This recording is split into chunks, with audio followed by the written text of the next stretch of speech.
Hi there. Today we are making prawns with garlic and chili, and that sounds like it could be a Chinese dish, but in this case it's not. In this case it is a Spanish-ish dish. Spanish-ish, I like that. Spanish-ish. Gambas al Ajillo. Hopefully I didn't butcher that. No, your accent's flawless. Yeah, very funny. Not a polyglot, to my shame. But as we say around here, we cook in many languages, so accents aren't too important for that.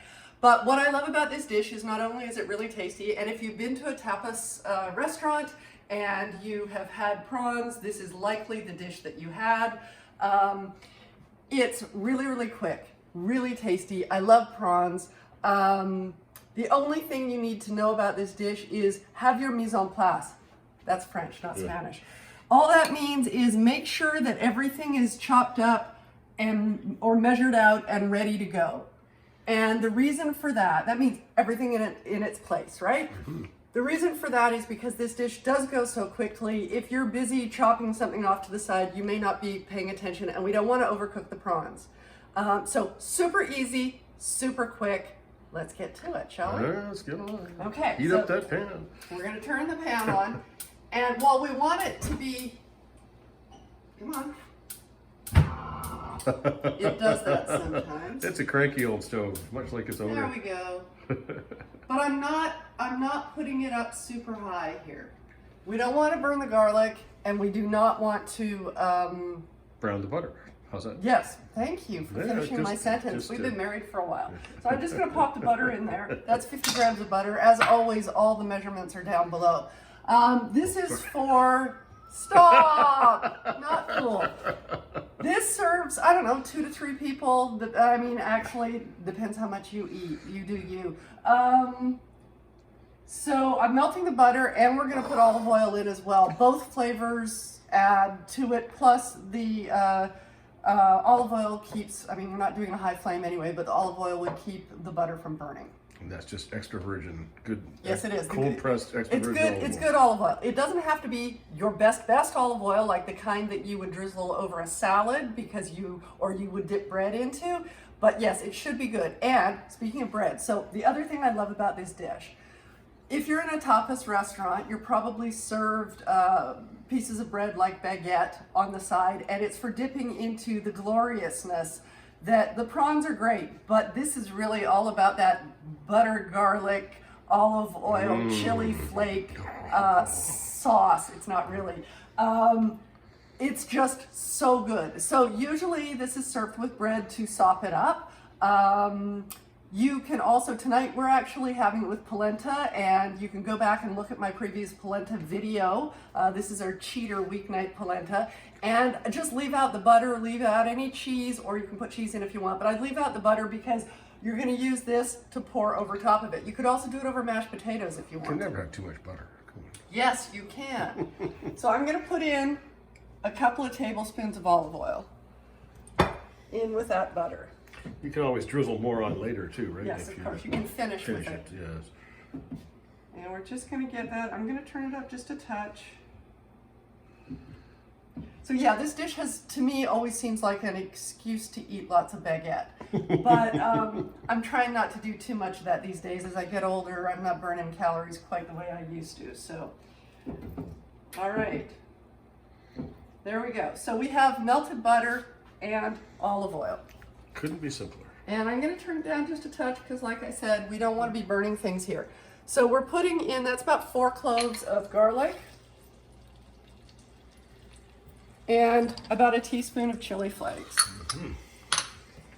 Now, if you don't like your food at all spicy, I suppose you could leave out the chili flakes, but I wouldn't. What I would do is maybe take a whole dried chili or 2 and throw them in there. And don't break them apart, because at least then you won't get much heat from a whole chili in there. But at least then you'll get some of that sort of fruity flavor that chilies have. You can see it's bubbling a bit, but this is not screaming hot.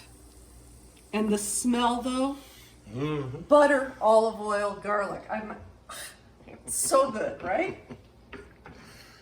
Okay, so we're not trying to brown the garlic here. I didn't actually go through the ingredients, which I probably should have. Prawns, hello. So these are peeled, and yeah, these were frozen, and so they've been thawed and peeled. And we're only gonna put them in long enough for them to turn pink. This is smoked paprika. This is the brand we use. I know I don't usually do brands, but That's the one. this one's worth looking at. Oh, that There's a smells good. sweet version and a hot version, and you can use either here. We're using the hot one tonight to complement the chili flakes that we've got going on here. Then we've got some chopped Italian parsley, salt and pepper. All right, so I'm going to put the prawns in here. Submerge. I think there might be some water at the bottom, and I don't really want that getting in, so that's why I'm kind of plopping them in one at a time here. If you don't have water at the bottom of your bowl, you could just dump them in. I'm kind of just nestling them in there in one level so that they're all getting that bit of heat. But prawns cook really quickly, so by the time I'm done putting these in, I'm pretty sure I'm going to start turning some over. All you're looking for is that opaqueness, that pinkness, but putting all of these in at once has meant that the temperature's gone down, which is good because it means the garlic's not going to burn. But maybe you can see there. Yeah, See that? Almost there. So I'm just going to leave that there for a sec. Probably heat it up a little bit more. Yeah, I'm going to sprinkle in the paprika at this point too. And yes, I'm going to turn that up a touch. Because it is a quick dish unless your stove is turned down so low that it's not. But actually, this would be the safer way to go. It's not going to hurt it if you go a little bit slower. There we go. I can hear that sizzle happening again.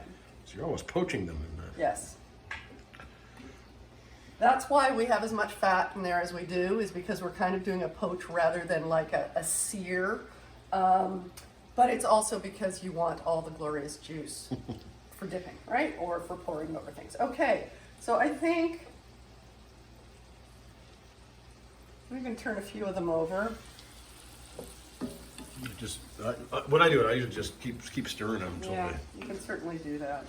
otherwise it gets too fiddly. You can see how the paprika is giving the oil and butter its color. It's making it a little orangier. Okay, I do want to make sure though that some of them get flipped onto their other sides.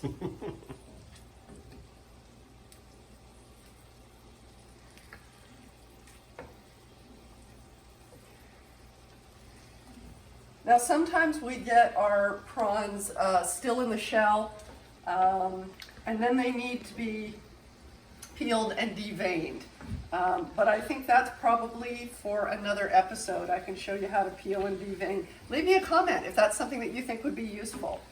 Happy to do it. Get the boat back in the water this spring. We can get them right out in front of the house. Yes, those were amazing when we had those right out from here. Okay, so that's pretty much, we're almost, what you're going for is you no longer want them to be translucent. You want them to be opaque. Oh, nice. And I think you can see here, this one has a bit of translucence. I'm just gonna pop it over because the other side is completely opaque. My only beef with having my only beef with having prawns in restaurants is that I think they often are overcooked, and I get, there's absolutely no need. In fact, I'm gonna say right now, that's that. So, And so we got our lovely parsley going in on that, and we did a lot up, and I'm gonna put some black pepper in. Although the chili flakes mean that maybe, you don't need that. But again, that's to taste. It's how much you like. And then I'm gonna do a bit of salt. But again, you can always salt more on the plate. Give that a mix. well, that's pretty darn good. And that on top of polenta with a big salad is our dinner tonight. And it was really quick, right? It would have been even quicker if I'd turned the heat up a little bit more. I just really wanted you to show you that you want to poach them, you don't want to overcook them, and you don't want the garlic to go brown. And this will be an amazing dinner. So I hope you enjoy it.